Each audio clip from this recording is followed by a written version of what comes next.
Hey all, welcome to today's video. Today's escapade will be focused around comparing resonances between the two texts of William Shakespeare's King Richard III and Al Pacino's Looking for Richard. This is the first episode in a series centered around the resonance that Shakespeare's King Richard and Al Pacino/Richard are both ambitious individuals, but as time progresses they are not necessarily successful in pursuit of their goals. This is because humans have an innate drive to attain influence and power, but in order to accomplish this, it can come at cost, especially if the ambition is failed. Today we are focusing on their ambitions towards how their goals are strived for. Shakespeare's Richard aims at becoming and staying as King of England. In order to reach this position, Richard must employ his ability with language coupled with Machiavellian scheming to win those around him to his purpose. Shakespeare provided direct exposition through a soliloquy in order to explicitly personify Richard's vice to fit with the conventions of a Tudor-era play. Further demonstrated when Richard says, "Like the former vice, I moralise two meanings in one word." This line additionally states Richard's ability with language along with outline his Machiavellian demeanour, demonstrated in the wooing of Anne where he raises the facade of unrequited lover in order to gain further progress towards claiming the throne. Richard further ambitions to claim the throne by discrediting or dispatching of anyone who poses a threat. G of Edward's heirs the murderer shall be. This line demonstrating how the need to murder an individual does not err Richard in ambition of his goal. The overwhelming way in which Richard discredits individuals is evident in Act 3, Scene 4, when Richard orchestrates a plan to remove Hastings from preventing his obtainment of power.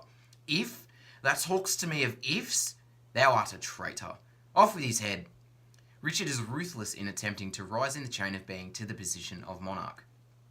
Pacino's actions resonate strongly with those of Richard in the Shakespearean play in the regard that the interests of the individual will outweigh those of the many.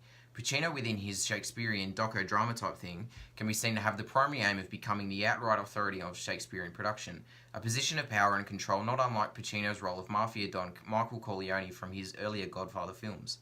This context of Pacino's is reflected in the chiaroscuro lighting of the wooing of Anne scene, reminiscent of the lighting used frequently throughout his earlier Mafia films.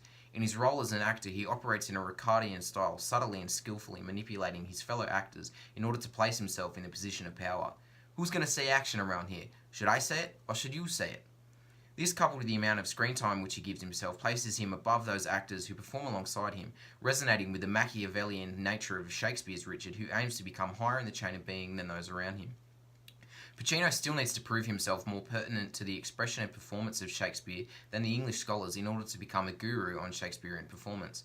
Pacino achieves this by discrediting the British, reminiscent of Shakespeare's Richard discrediting the legitimacy of Hastings, of his brother, and the princes, by highlighting the irony that the English people believe themselves the keepers of Shakespeare when they have trivialised his work. The British have done this through making Shakespeare's home a tourist attraction that has sealed off Shakespeare, causing his work to be inaccessible to the general public.